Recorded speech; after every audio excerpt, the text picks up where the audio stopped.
ముంబైలో జరిగిన ర్యాలీ హింసాత్మకంగా మారడాన్ని మహారాష్ట్ర కేంద్ర ప్రభుత్వాలు తీవ్రంగా పరిగణిస్తున్నాయి. పరిస్థితి అదుపులోనే ఉందన్న ముఖ్యమంత్రి పృథ్వీరాజ్ చవాన్ ఘటనపై దర్యాప్తునకు ఆదేశించారు.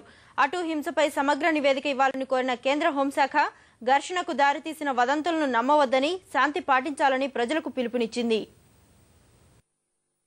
దేశ ఆర్థిక రాజధాని ముంబైలో అసోం అల్లర్లకు నిరసనగా జరిగిన ర్యాలీ హింసాత్మకంగా మారడం వెనుక మతోన్మాద శక్తులు ఉన్నాయన్న అనుమానాలు వ్యక్తమవుతున్నాయి.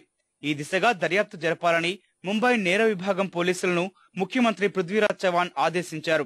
ఘర్షణల్లో తీవ్రంగా గాయపడి జేజే, సెయింట్ జార్జ్ ఆసుపత్రుల్లో చికిత్స పొందుతున్న బాధితులను ఆయన పరామర్శించారు. మృతుల కుటుంబాలకు సంతాపం తెలిపారు.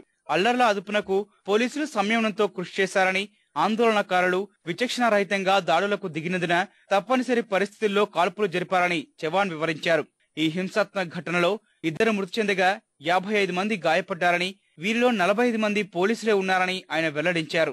अचानक आक्रामक और हिंसक कैसे बने, इसके पीछे कोई साजिश है क्या, इसकी जांच करने के आदेश दिए गए हैं. उन्होंने अपना काम शुरू कर दिया है.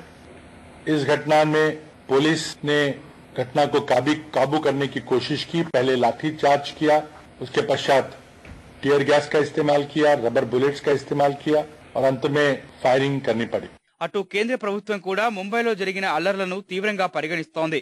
ఘటనను తీవ్రంగా ఖండించిన కేంద్రం ఆందోళనకు దారితీసిన పుకార్ల పట్ల కఠినంగా వ్యవహరించాలని రాష్ట్ర ప్రభుత్వానికి సూచించింది. ప్రజలు వదంతులను నమ్మరాదని, శాంతి సంయమనం పాటించాలని పిలుపునిచ్చింది. ఘటనపై సమగ్ర నివేదిక ఇవ్వాలని కోరిన కేంద్ర హోంశాఖ అల్లర్ల అణిచివేతకు రాష్ట్ర ప్రభుత్వానికి పూర్తిగా సహకరిస్తామని పేర్కొంది.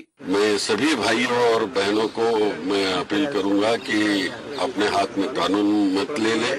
आसाम के बारे में हम पूर्ण दक्ष है और अभी वहाँ शांति है, वहाँ कुछ तरह का दंगा फसाद नहीं है.